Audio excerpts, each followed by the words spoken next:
Senhores telespectadores, proponho-lhes hoje um passeio até Belmonte.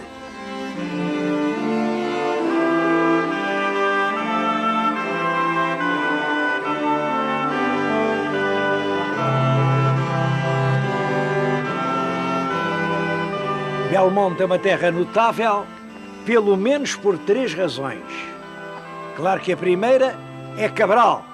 Estou-lhes a falar aqui no castelo onde nasceu Pedro Álvares Cabral, o descobridor do Brasil. A segunda razão são os judeus. Belmonte é a única localidade onde, desde os tempos da perseguição, uma comunidade de judeus conseguiu manter-se unida e chegar até aos dias de hoje. Bom, e a terceira razão? A terceira é o Monte da Esperança. É este monte que se vê aqui na nossa frente, a dominar a paisagem. O Monte da Esperança.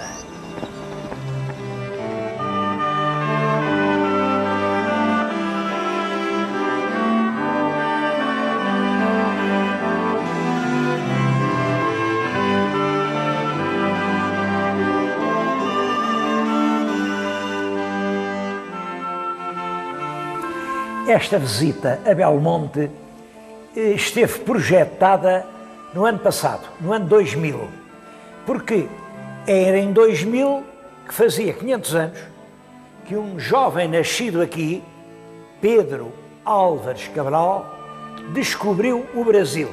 Eu sei que se discute muito isso, já se foi por acaso, já se conhecia.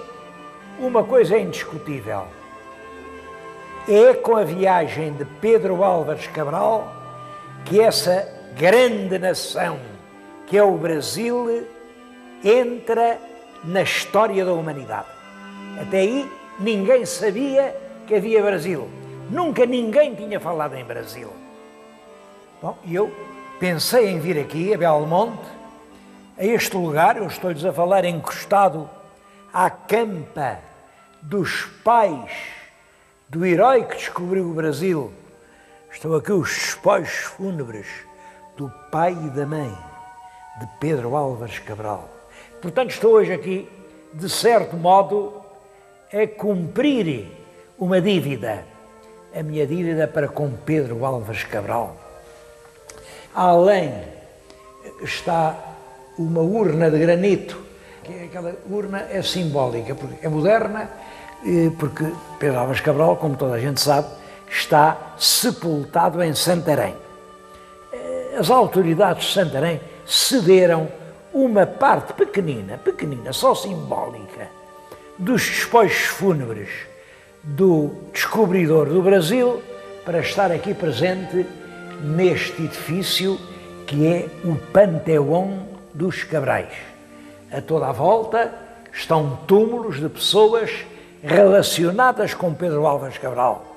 Uns eram ascendentes, como aqui, outros eram descendentes, outros eram colaterais, e tudo isto à volta da Igreja de Santiago, que é também um monumento muito emocionante.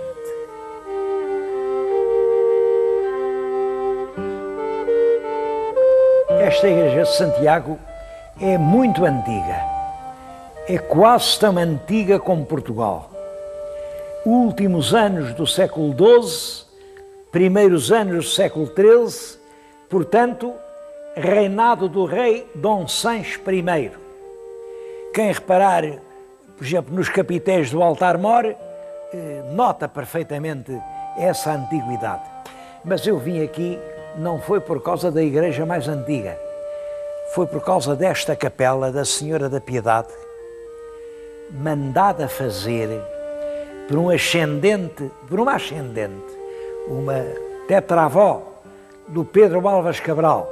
Ela chamava-se Maria Gil Cabral e era filha de um homem que foi bispo da Guarda, Dom Gil Cabral, que é nem mais nem menos que o sacerdote que jurou ter casado, ele próprio uniu corporalmente pela estola a mão de Dona Inês de Castro e del Rei Dom Pedro.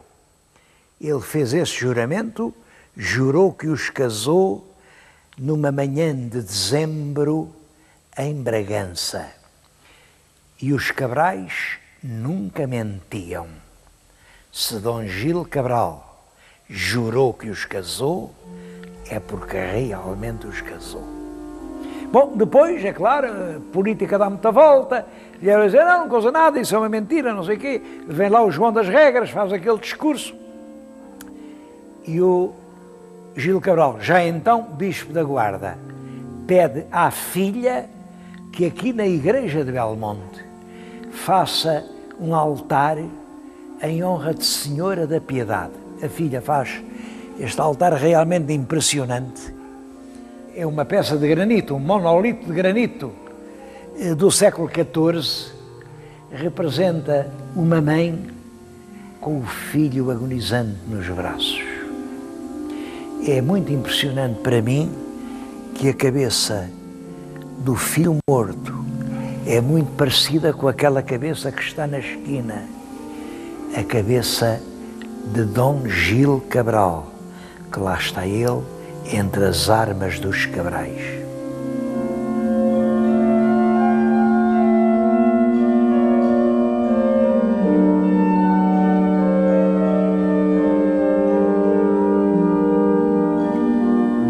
Mas nesta igreja há um altar estranhamente vazio. Naquela mísula de granito houve outrora uma imagem. Onde está ela hoje?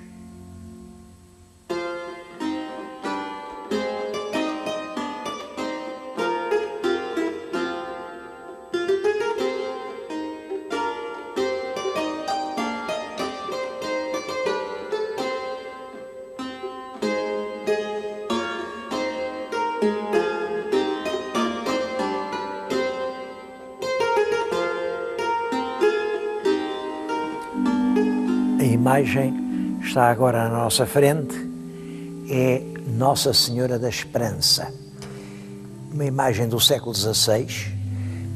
Aquele trajo que ela veste estava na moda cerca de 1550, por isso não é provável que a imagem seja mais antiga do que isso, meados do século, mas há aqui uma tradição muito forte, muito forte. Dizem que foi esta a imagem que o Pedro Álvares Cabral levou quando descobriu o Brasil e depois, quando a trouxe, entregou-a a Belmonte. Bom, eu julgo que isso pode não ser verdadeiro, de qualquer maneira, a crença popular nisso é tão forte, consideram a imagem um tesouro precioso e não a deixam sair daqui, seja para o que for. Quando foi a inauguração de Brasília, o governo brasileiro pediu e interessou-se para que a imagem chamada de Cabral fosse a Brasília e o povo não consentiu. Apesar aqui, as nossas autoridades, os párocos, fizeram pressão junto da população, garantiram que ela voltava, mas eles não deixaram a imagem sair daqui. É também por isso, como viram, ela está assim mal pintada, a pintura que tem até estraga um bocado, isto é evidente, precisava de um restauro da pintura. Simplesmente o restauro só se pode fazer numa oficina de restauro e não há oficinas de restauro em Belmonte. Portanto, a imagem tinha que ir a Lisboa ou a Coimbra. O povo não permite e a imagem está por restaurar. Bom, eu, apesar de tudo, acho que o povo faz bem em defender o seu património. Esta imagem, antes de estar aqui, estava num pequeno conventinho que, por causa da imagem, se chamava Convento da Esperança. E o pequeno conventinho está junto de um monte que, por causa do conventinho, se chamava o Monte da Esperança. Vamos visitar o Convento da Esperança.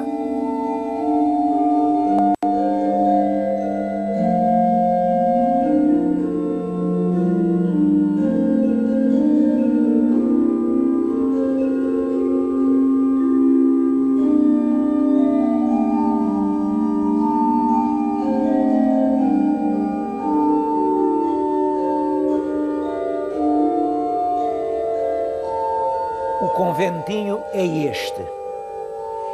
A imagem estava colocada num altar que se encostava à parede que agora vemos nua. Estava mais ou menos no lugar onde agora vemos aquela árvore. O convento foi fundado em 1563 por um sobrinho neto do Pedro Álvares Cabral, um homem que se chamava Jorge Cabral. Foi um fidalgo muito notável. Ele, por 3 vezes, embarcou e foi à Índia, foi e voltou. Chegou a ser governador da Índia. Foi o 15º governador da Índia. Voltou da Índia em 1551. Isto é importante porque aquela imagem, pela moda, pelo traje, tem todo o aspecto de ser feita ali por 1551, 52, porque a roupa, a toilette, é igual à de retratos desse ano. Senhora da Esperança. Que esperança é que seria a do Jorge Cabral em 1551? Nessa altura, o jovem rei Dom Sebastião era um menino de 7 anos e todo o país fazia novenas, fazia orações, fazia procissões para que aquele menino vingasse, porque aquele menino era a única esperança que nós tínhamos de continuar a ser um reino independente. Era o último descendente dos reis de Portugal. Se aquele menino morresse, ela, rei de Castela, podia vir dizer que o rei era ele, porque ele também era neto do rei Dom Manuel. Portanto, todo o país vivia aquela esperança de que aquele menino chegasse ao homem, de que aquele menino reinasse. Acho que é isso que leva o Jorge Cabral a consagrar-se todo ao culto de Nossa Senhora da Esperança. Nossa Senhora da Esperança tem ao colo um menino, o menino dá a uma ave alguns grãos para que aquela ave cresça, se faça grande, possa voar.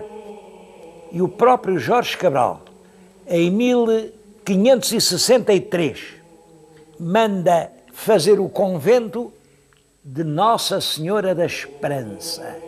E a imagem estava ali, e ali esteve até que acabaram os conventos. Como sabem, no século XIX, em 1834, os conventos de homens foram todos fechados, os frades foram expulsos e os bens dos conventos, cada um foi para o seu sítio. Aquela imagem recolheu a igreja antiga, aquele lugar que vimos deserto, porque nunca quiseram lá pôr nenhuma outra em vez dela. Quando a matriz passou dali para a Igreja Nova, a imagem passou para a Igreja Nova. Bom, é essa a história de Nossa Senhora da Esperança.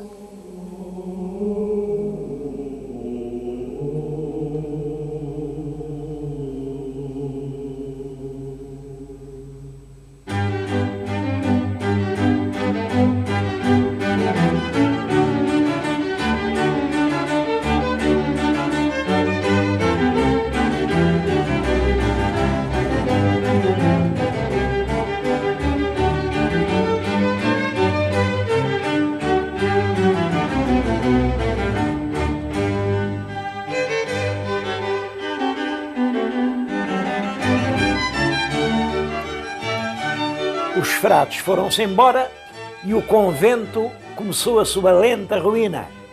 Primeiro foi um casal agrícola, depois foi um redil para os rebanhos, depois foi um palheiro, pouco a pouco os telhados foram caindo e aqui há poucos anos isto tudo era um conjunto de ruínas. Até que um dos proprietários, ou alguns deles, isto era já de vários herdeiros, tiveram esta ideia: transformar o que restava do convento de Nossa Senhora da Esperança numa pousada turística. É surpreendente, mas as obras começaram em 1999 E quando chegou o ano 2000, pouco mais de um ano, portanto, em 2000 era o centenário da viagem do Cabral, e eles fizeram questão de abrir a pousada. Eu acho que realizaram uma obra notável, restaurando o que era possível restaurar. Todas as pedras ficaram no seu lugar, mobilando com um excelente gosto. Aqui ainda as mantas são da autêntica lã da Serra de Estrela. Aqui há móveis de autêntico castanho, aqui da Cova da Beira. Aí há muitas mostras de gosto popular, há obras de artistas locais. É claro, gostos não se discutem, mas foi um critério bem português que fazem desta pousada, aqui à beira de Belmonte, uma das mais agradáveis que eu até hoje visitei. Além do lugar, que de facto é fascinante, há a localização. Este lugar, onde está a pousada, fica precisamente a meio caminho entre a Covilhã e a Guarda. Daqui à Guarda são 20 km, daqui à Covilhã são 20 km. E ambas as cidades, a Covilhã ou a Guarda, como sabem, têm muito que ver. Mas nesse raio de 20 km podem-se encontrar muitos outros lugares importantes. Eu estou-me a lembrar da Sortelha, que fica aqui a 2 passos, do Sabugal, com a sua Torre das 5 Quinas, de Manteigas. Olhem, aqui do Colmeial da Torre. O Colmeial da Torre é ali embaixo e tem o famoso monumento romano, a Torre de Centoncelas. Continuam a discutir o que era aquilo, cada um diz a sua, quando ninguém sabe, toda a gente pode dizer.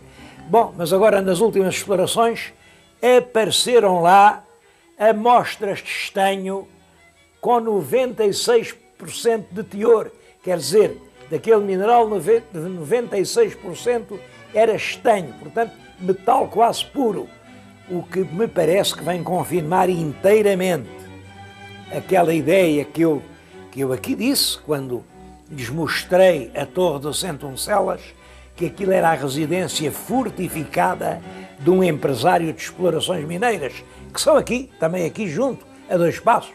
Mas lá nisso fica Caria, que tem tanto que ver, fica Valhelhas, fica a Serra de Estrela, também aqui, a 2 passos. É um dos lugares, aparentemente, olha-se para a pousada e diz o quê? Mas isto aqui, assim no meio de um descampado, que ilusão. É um dos lugares mais centrais para quem queira conhecer essa prodigiosa região que é a Cova da Beira.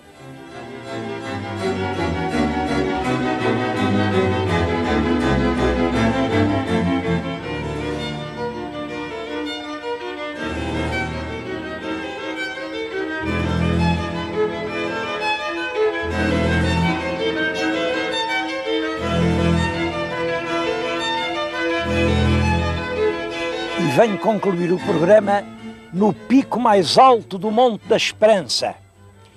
Bem à nossa frente está Belmonte. Veio o castelo, o bairro medieval. Junto do castelo está uma casa amarela, é a sinagoga. É impossível vir a Belmonte e não falar nos judeus. Sabem que os judeus tiveram um papel realmente muito importante na história de Portugal, porque durante muitos séculos eram eles, além, claro, do clero, a única população escolarizada. O Talmud obrigava-os a ir à sinagoga, onde aprendiam a ler e a escrever. Eu estou convencido de que essa é a verdadeira razão para aquilo a que se chama a superioridade da raça judaica. Porque eu não acredito nem em raças inferiores, nem em raças superiores, mas acredito em populações muito cultas e em populações pouco cultas. É claro que sabiam ler e escrever, os judeus eram eles os escrivães, eram os contabilistas, eram os banqueiros, eram os cobradores dos impostos, eram os médicos, eram os astrónomos, eram os matemáticos, eram os cosmógrafos, eram os administradores das grandes casas, eram até muitas vezes ministros del rei. Um país não pode viver sem quadros, do mesmo modo que o corpo humano não pode pôr-se em pé sem ossos. E os quadros da nação portuguesa até ao século XVI eram os judeus. Bom, mas no século XVI dá-se uma tragédia. Os reis católicos, em Espanha, em 1492, expulsaram os judeus, expulsaram-nos por razões importantes, é que eles eram tão poderosos, eram quase mais poderosos que a própria monarquia. Eles vieram para aqui, mas 4 anos depois, o nosso rei Dom Manuel quis casar com uma filha dos reis católicos e quis casar por uma razão, para assim defender a paz ibérica. Os reis católicos, que eram inteligentes, aproveitaram para pôr esta condição. Muito bem, mas tu tens que expulsar os judeus. O Dom Manuel, também manhoso pelo seu lado, aceitou e disse que expulsava, mas mandou fechar a fronteira, não deixou sair ninguém, não deixou sair um navio dos portos portugueses, porque ele bem sabia que a saída em massa dos judeus era uma catástrofe económica em Portugal. Bom, e quis mantê-los e converteu-os à força. Converteu-os à força. Aqui em Belmonte, aquela pia que estão agora a ver, é uma pia exatamente dessa época. Foi ali que centenas ou talvez milhares de judeus foram batizados. Claro que isto de batizar à força não resolve nada, porque um homem batizado por fora não muda por dentro. E eles ficaram intimamente judeus e por fora cristãos. Ao domingo iam à missa, que ouviam com muita devoção, mas ao sábado consagravam os rituais judaicos da lei velha. Bom, e foi assim que nasceu em Portugal o drama dos cristãos novos. Eram perseguidos, quando veio a Inquisição eram queimados e, claro, começaram a sair, iam-se embora. O país, pouco a pouco, ficou exangue dos seus empresários, de todos os seus quadros. Bom, e isso chegou até hoje. Houve terras onde os judeus, apesar de tudo, enfim, escondendo-se, camuflando-se, aparentando por fora uma fé que por dentro não tinham, lá foram resistindo. E isso aconteceu aqui em Belmonte. Os últimos criptojudeus, quer dizer, judeus escondidos da Europa, mantiveram-se até aos nossos dias em Belmonte. O que estão a ver é a sinagoga de Belmonte. Foi inaugurada há poucos anos. Lá dentro tem uma pedra, aquela pedra tem uma data. 1297, portanto uma pedra do século XIII. A comunidade judaica de Belmonte é hoje célebre no mundo por uma razão.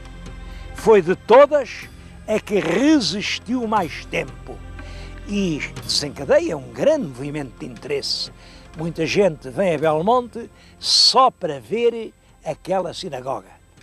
É um bom motivo, mas como já lhes disse, há aqui muito mais para conhecer.